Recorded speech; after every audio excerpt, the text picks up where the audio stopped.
सुबह का वक्त और बिहार का चुनाव हो तो चुनावी जंग में एक जो लड़ाई हो जाती है वो कुछ ज्यादा हो जाती है। टक्कर चाहे बराबर वालों की है या अपर या डाउन वालों की हो, लेकिन यहाँ पे जब जो टक्कर मेन चीज है वो जदयू की, क्योंकि पहले जो विधायक रह चुके हैं वो तो सीट चेंज कर चुके हैं, या यूं कहें कि पाला बदल चुके हैं। तो यहाँ पे जो पाला की अभी जो कमान संभाली है वो संभाली है रामविलास कामत जी ने। मेरे साथ इस वक्त है रामविलास कामत जी जदयू से। मैं जानूंगी कि उनके जो क्षेत्र है उसको लेकर के क्या प्लान है और अगले 5 साल क्या खास रहेगा, क्योंकि नीतीश जी की सरकार है, डबल इंजन की सरकार ही कंटिन्यू गठबंधन में चल रही है। अगला गठबंधन चल पाएगा या जदयू पूरी तरह से आ पाएगी, हम उन्हीं से जानेंगे। सर पहली बात बहुत बहुत स्वागत है आपका विजयदशमी का दिन है और सुबह सुबह आप निकल जाते हैं 6 बजे, हालांकि हमको भी आपको ढूंढ ढांड के आना पड़ा सुबह। तो ये जो इतनी मेहनत चल रही है, क्या आगे प्लान क्या है आपके? सबसे पहले मैं आप सबों को और अपने पिपरा विधानसभा के सभी आम मतदाताओं को विजयादशमी का शुभकामना देता हूं।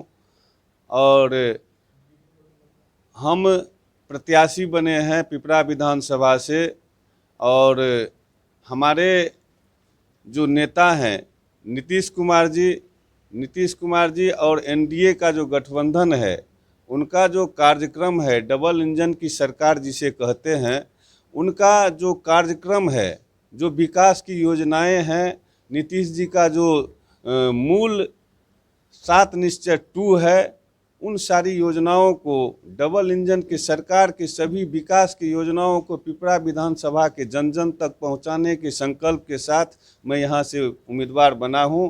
और मुझे विश्वास है कि हम नीतीश जी के नेतृत्व में 7 निश्चय 2 का जो प्लान है उस प्लान पर काम करेंगे और दिन रात मेहनत करके अपने पिपरा विधानसभा के आम लोगों को सुविधा दिलाएंगे, वहां के विकास को तेज गति दिलवा पाएंगे। इसी विश्वास के साथ हम यहाँ से प्रत्याशी बने हैं और हमने संकल्प लिया है कि जिस तरह से सुपौल विधानसभा में विकास की गति काफ़ी तेज़ी से आगे बढ़ रहा है, तो पिपरा भी उससे पीछे नहीं रहे। इसमें दिन रात लगना है और अपने नेता के विश्वास के साथ अपने एनडीए के जो गठबंधन है, डबल इंजन की जो सरकार कही जाती है, उसका जो कार्यक्रम है उसको सरजमीन पर उतारेंगे। अभी मोदी जी यहाँ रैली कर रहे हैं और वो खुलकर सपोर्ट कर रहे हैं नीतीश जी का, खुलकर सामने आ रहे हैं, चाहे वो मंच साझा करना हो या फिर कोई बात बोलनी हो पार्टी के सपोर्ट में। तो ये खुलकर है गठबंधन चलेगा। ऐसे गठबंधन में आपके क्या प्लान है? और क्योंकि गठबंधन अगर चला है तो कंटिन्यू सरकार बन सकती है, और गठबंधन नहीं चला तो नीतीश बाबू तो सरकार बना ही लेते, तो इसमें आपका क्या खास रहेगा? गठबंधन तो चलना है। राष्ट्रीय स्तर पे भी भारतीय जनता पार्टी के जितने बड़े नेता हैं, आदरणीय माननीय प्रधानमंत्री जी, अमित शाह साहब, जेपी नड्डा साहब, सभी लोगों ने पहले ही कह दिए हैं कि चाहे कुछ भी हो, नीतीश जी के नेतृत्व में ही बिहार की सरकार बनेगी और वो सरकार कंटिन्यू करेगी। इसमें कोई शक नहीं है, किसी तरह की दुविधा नहीं है। जैसा आप लोग भी जान रहे हैं, आप लोग के माध्यम से आम लोगों को भी पता है कि ये सरकार बनेगी और हर हाल में नीतीश जी के नेतृत्व में बनेगी और डबल इंजन की सरकार बन करके बिहार के विकास में और तेज़ी लाएगी। इसी पर जो है काम करना है। हमारा उद्देश्य है कि ये जो नीतीश जी के नेतृत्व में सरकार होगी, उनका जो आगे 5 वर्ष का रोड मैप है विकास का, उनमें युवाओं के लिए, महिलाओं के लिए, किसानों के लिए काफ़ी सुविधाएं का प्रावधान किया गया है एनडीए 2 पार्ट में। उन सारी योजनाओं को हम अपने विधानसभा में आम लोगों तक पहुंचाएंगे और हम समझते हैं कि अगर प्रयास करेंगे तो निश्चित रूप से विकास के मद में पिपरा विधानसभा भी कहीं से पीछे नहीं रहेगा, यह विश्वास है हमको। आपके क्या प्लान है अगले 5 साल को पिपरा को लेकर के? 5 साल पिपरा में क्योंकि इससे पहले आपको मौका नहीं मिल पाया जनता की सेवा करने के लिए, तो मौका मिलेगा तो क्या आपके प्लान में खास रहेगा? देखिए, हम तो अभी तक संगठन में काम किए हैं।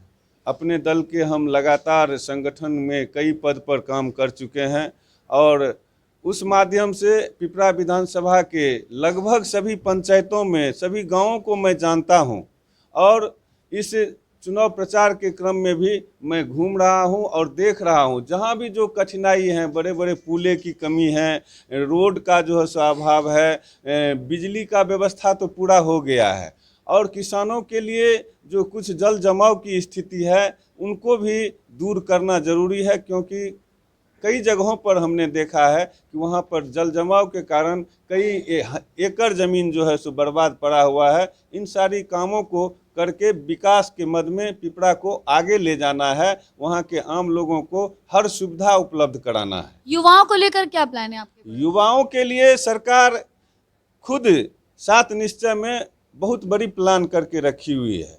युवाओं को आगे बढ़ाने के लिए, छात्र छात्राओं को आगे पढ़ने के लिए और एक तरह से उनको ट्रेनिंग दे करके उनको ज़िंदगी में आगे और बढ़ने के लिए और तुरंत तत्काल उनको रोजगार उपलब्ध कराने के लिए सरकार के कई योजनाएं पर काम चल रही है। उन सारी योजनाओं को स्किल माध्यम से, जो कहा जाता है कि युवाओं को प्रशिक्षित करके उनको आगे बढ़ाएंगे, और पढ़ने के क्षेत्र में अगर वो आगे पढ़ना चाहते हैं तो उनके लिए भी कई प्रयास सरकार के द्वारा किए जा रहे हैं। इन सारी कामों को हम वहाँ पर लेकर के आम लोगों के बीच में जाएंगे, युवाओं के बीच में जाएंगे। और किसानों के लिए, किसान के लिए आज के समय में जो सबसे ज़रूरी काम है कि किसान को पटवन के लिए खेत तक बिजली पहुंचाना, जो सरकार की प्राथमिकता है, उस पर हम काम करवाएंगे। और किसान के हित में जो समस्याएं हैं, जो कठिनाइयां किसानों को अभी आ रही है, हम देख रहे हैं घूम के, उन सारी बातों को हम दूर करने का प्रयास करेंगे। किसानों की सुविधा के लिए, युवाओं की सुविधा के लिए, महिलाओं की सुविधा के लिए, और हमारे जो दलित महादलित परिवार के लोग हैं, जो अभी तक अपने आप को कहीं न कहीं से पिपरा विधानसभा में वो अपने आप को उपेक्षित महसूस करते हैं। हमने देखा है घूम घूम करके उनके यहाँ कुछ कठिनाइयाँ हैं, समस्याएं हैं। आगे वाले जितने जनप्रतिनिधि हुए हैं वो उन पर ध्यान नहीं दिए हैं। हम एक एक बात को नोट कर रहे हैं अपने जेहन में, अपने दिमाग में, और मौका अगर मिलेगा, आशीर्वाद अगर पिपरा विधानसभा से हमें प्राप्त होगी तो उन सारी समस्याओं को जो सरजमीन पर दिखाई पड़ता है उसको दूर करने का प्रयास करेंगे। तो बहुत बहुत सही बात है, कहीं बहुत सही प्लान है, क्योंकि लोगों के पास ये प्लान तो होते हैं कि सड़क, बिजली, और आपने इससे ऊपर बढ़ के कुछ सोचा, तो ये बहुत अपने आप में एक अच्छी बात है कि जल भराव को लेकर के, क्योंकि बिहार में सबसे बड़ी समस्या या तो बाढ़ की है या फिर एक साइड सूखे की है। जो ये एरिया में हम लोग घूम रहे हैं यहाँ पे बाढ़ की ज़्यादा है, तो ये जल भराव अक्सर होता रहता है। चारों तरफ नदियाँ, पोखर आपको देखी जाएंगे। तो मेन प्लान जो होता है वो ये है कि अगर जल भराव को खत्म किया जाए तो शायद वो बंजर जमीन किसी के काम आएगी। तो आप देखते रहिए शेष प्रेस। नमस्कार।